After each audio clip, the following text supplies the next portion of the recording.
that's pretty significant for us, and that's a tremendous amount of work. But you don't get to see it unless you're like head buried in the code, which some people in this room probably are. Event handling has been significantly improved, and we noticed that we're seeing race conditions as potential attacks, and so making that more robust mitigates those as a potential category of vulnerability. Mechanisms to prevent events from executing in the Chrome. So that's another category of vulnerabilities that we end up experiencing because we've got this JavaScript Chrome. So mitigations to separate the Chrome from content even further. Also, cycle collector, that's all our memory management stuff. Memory management is a significant place for some of the vulnerabilities that we've seen. A lot of the internal finds, not necessarily the external finds, but if you're following our advisories and you see like, oh, this crashes with evidence of memory corruption, then you'll see like a bunch of bug numbers following that. That's what we're working on. This is some of the cycle collector stuff. So we've improved the cycle collector to reduce the risk of those kinds of vulnerabilities. And then we've moved to Cairo, which is a big project that's being run by a number of different, that's included in a number of different projects. So it's got a lot of eyeballs on it, and it's great for us to be able to support that as a project. So we are working on tools, and one of the things I think is really important about getting these tools out there is that we develop these tools internally anyway, right? And I know a lot of development environments are doing this. A lot of other vendors are doing this. I'm looking right at you. A lot of other vendors are doing this, and I think it's really important that work not be lost, right? Like once that particular vendor is done with that work, it might be useful to other vendors, especially other vendors that are making similar projects, right?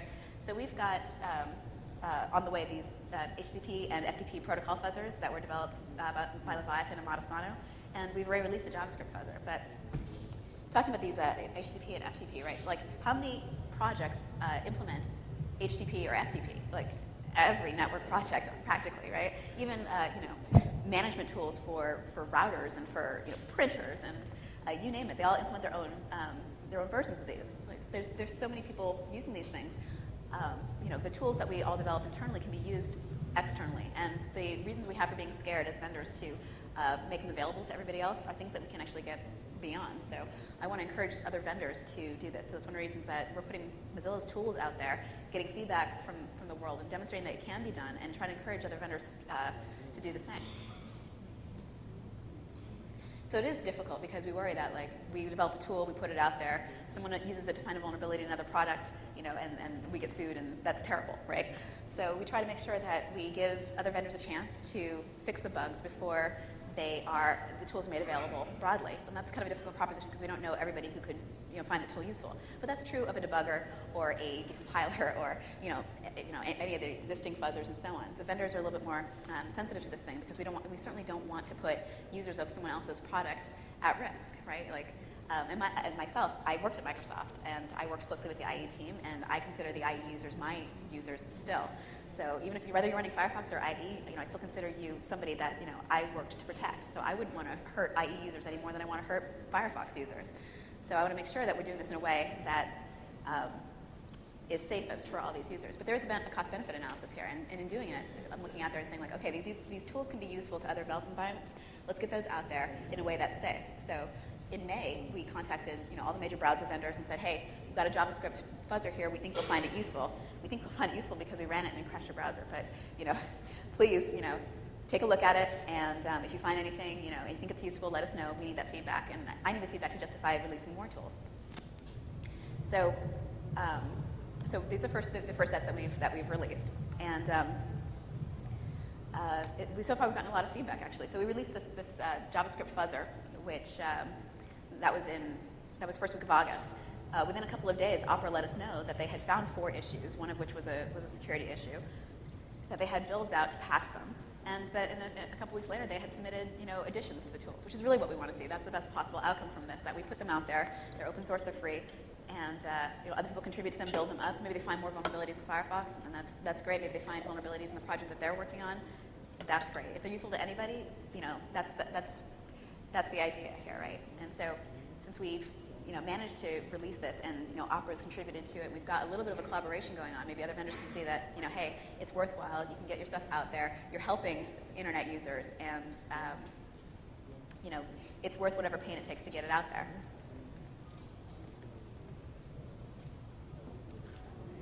So the HTTP protocol fuzzers, which are coming as soon as we get vendors to say, okay, these aren't painful to us anymore. Basically, the HTTP and FTP fuzzers work the same way. They both emulate a malicious, they both emulate an either HTTP server or an FTP server, and fuzz the client's handling of the protocol. So that's useful in that, as a web browser, if we are connecting to a malicious web server and they are able to find some mechanism in our implementation of the protocol that allows an attacker to compromise the product, that's something we want to see. So this gives us an idea of how well the application is handling FTP and HTTP traffic. So these are actually written by Michael Eddington, and they are add-ons to his Peach Fuzz fuzzing suite. And they've been really useful for us, and I was actually excited to see how well they stood up. But because they wrote them for us on under contract, they're ours, and we'll make them available to everybody else. But this isn't going to be a slow release because again, HTTP and FTP are implemented in a lot of different places. The one we have released so far that's been successful in Opera, found some issues with it is JS Fun Fuzz, which Jesse Ruderman, and he's built a lot of tools for us. So we've got dozens and dozens of fuzzers that he's written that I would love to make available to you guys, but we've got to, first of all, fix all the bugs that he found in our tools. We've got to give them to all the other vendors that implement JavaScript and wait for them to fix their bugs, and then we can make them available. So we're doing it, but slowly, and over time we want to make the process go a little bit faster. So basically what he does is it creates JavaScript functions and then runs them. And it's been quite effective for us. Found 280 bugs in Firefox, 27 of which were actually security bugs, and it goes through. It does recursion. It nests really deeply. It's a pretty nasty bug, and it's a pretty nasty fuzzer, and it goes on forever. And if you want to check out the bug as it's listed, got some double slides here. Oh, I'm going backwards. It's available over here, and I encourage you all to take a look at it and add to it, and find bugs in Firefox, and let us know if you find other things. So there's some other places you can get information on Mozilla issues, and I'm blogging, not continuously because I'm busy, but there's I could be blogging continuously. There's just that much stuff going on. But I try and blog when security issues come up, when security reports come up that are either if I can offer some clarity to how they're being read, or whether or not we think that they're interesting, or demonstrate something about our project that we think is useful, or if someone posts something to full disclosure and doesn't give us a chance to fix it, we can say, okay, well, here's what we think the issue is. This is what we know about this problem. It's been verified, or we're working on a fix, or we're still in investigation stage. But you can tell at least where we are on it, and see what we're doing as we go. So that's where the blog is if you want to stay in touch with those Mozilla security issues. But there's a lot of ways to get involved. Like I said, you don't have to wait until the project ships before you can make your contributions to it. You can work with us at every stage of the process, and we'd love to see you do that. But even if you're not a security tester, or if you're more of a evangelist or a blogger, you can get involved with Spread Firefox. You can give us feedback and say, hey, we like this, we don't like that. You can write an add-on. There's a lot of people in the security community creating security add-ons, which give us a lot of great ideas. Some of these stuff eventually gets incorporated into the core product. And I love to see that happen. If it's an add-on that the community likes, that gets a lot of attention, that is functionality people want, and it ends up in the core product. And I think that's great to see as well.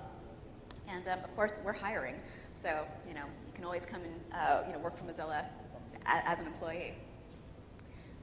And even if you are just a just a user, you can still run nightly builds. If you're feeling a little bit adventurous, you can run some of the beta stuff and let us know if you find any security issues with that. Any questions?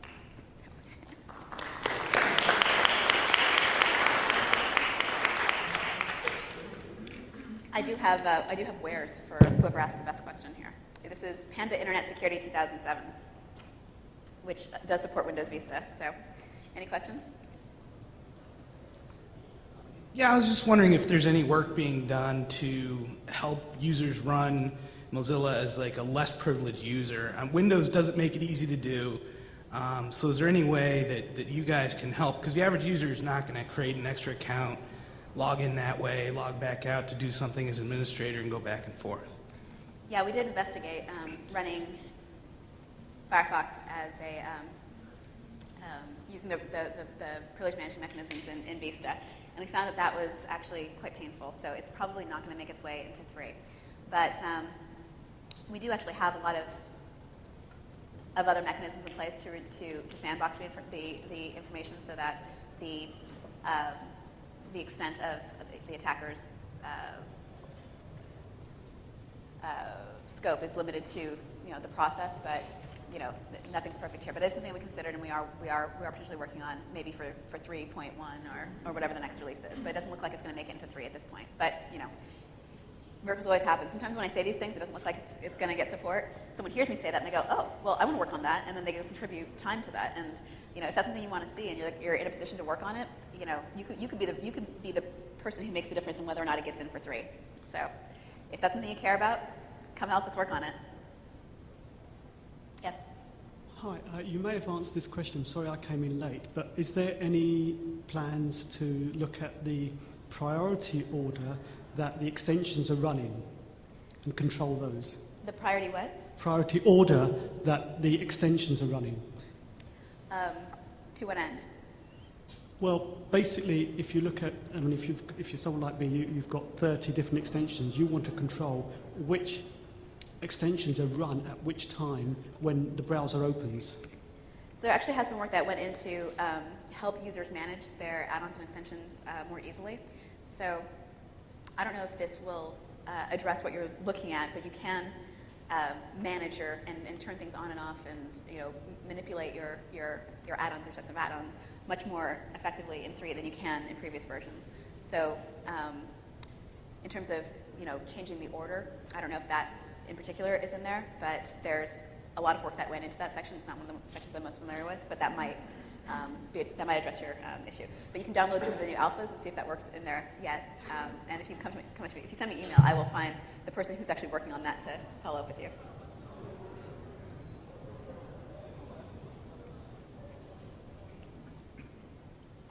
Yeah, I had a question about how Larry's going to work, and I don't know if I know it's probably still pretty new. I actually asked Mike a little bit about it at Black Hat. Is there going to be any support for, like, one of the problems with IE, how it handles it, is it just says, this is a bad SSL cert. It doesn't tell you why. It doesn't tell you it's expired. It doesn't tell you it's weak encryption. It just says it's bad, right? Is there going to be anything built into Larry to kind of give you that information? So Larry is really just the icon that we're using to identify the presence of an EV cert.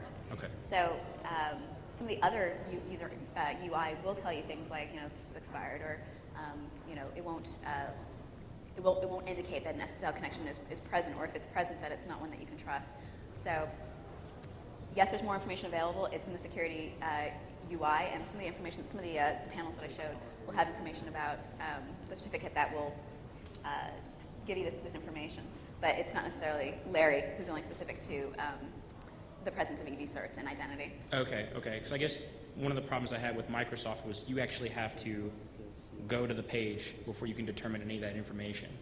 It'll flag up and say, oh, here's an issue with this SSL cert, but it won't tell you why it's an issue until you've actually visited the page. So the browser doesn't know. This is IE7 I'm referring to. The browser doesn't know, IE or Firefox doesn't know anything about the page until you try to go there. So it's, how does the browser get the certificate to make a judgment about it?